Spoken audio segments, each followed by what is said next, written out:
Oui, Soumandai, Généleni, Généli Layoru, Mouman Dakaji, oui, Soumandai, c'est vrai qu'à taille moudé, oui.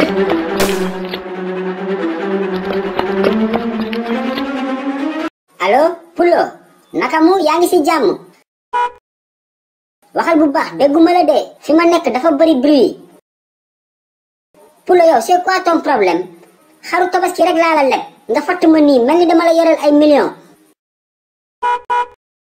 Mais sama kër soo fi ñëwee dama fi fekk de. Parce que nekkuma fii, je suis en voyage.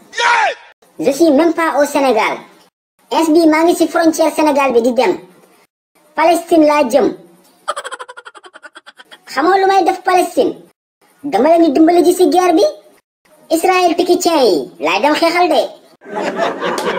Wan Soumandai Alaaji Sulu coupé le téléphone bi. Fédéli Layoru mu ngi ñëw bi solee. Chef de quartier defal ndànk. Yow lu xew looy daw nii. Amadou la Fédéli la dee yoru mu ma rayu. Mo kii lu ko dal.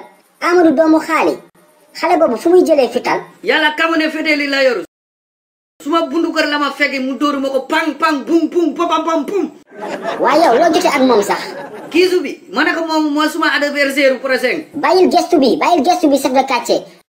fii kenn nekku fi man ak yow rek ñoo fi nekk. Alaaji Sulu tay ma deewu wey Soumandai tay ma deewu.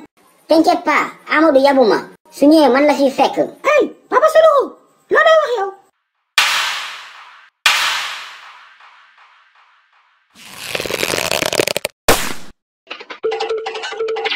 Hey Alaaji Sulu fan nga jëmu. Alaaji Sulu xaaruma foo dem yóbbu ma balaa ma woo. toogal foofu yow nan ma foo jëm. chef de quartier bul ma topp de xaw ma la xamoo ma. jaaral beneen ko.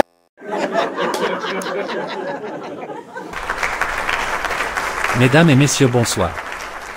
Bienvenue dans la troisième et avant-dernier quart de finale de votre quiz sur la Go TV.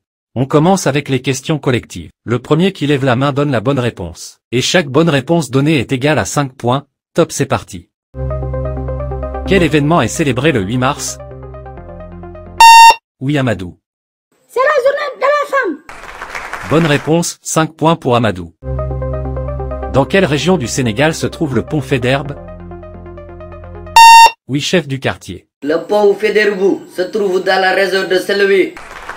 La région de Saint-Louis, bonne réponse, 5 points pour le chef du quartier. Troisième question. Il y a une fête dans le quartier, épellez le mot fête. Oui, Amadou. Fête sécurité. F accent sapo. T E.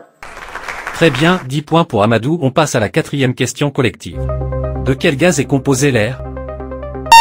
Oui, Amadou. C'est le gaz carbonique. Bonne réponse, le gaz carbonique, 15 points pour Amadou. Dernière question collective. Hey lan moo tax nga dee nekk si jàng bu bees bi bàyyi jàng bu njëkk ba. Observation bi nga laajte ne lan nga moom dana ko jàngale école bii nii. S'il vous plaît, monsieur le chef du quartier, moins de bruit. Kiisu bi mu ngi bugg a jàdd côté yow da nga kaa bugg a farali. C'est la fin des questions collectives, on enchaîne avec les questions individuelles. Et on commence avec le chef du quartier. Top, c'est parti. Quel chanteur sénégalais est le leader de la génération consciente? Vous voulez suivre la suite du quiz? La vidéo entière est sur la Go TV. Le lien de la vidéo est épinglé en commentaire, allez le suivre pour savoir le vainqueur.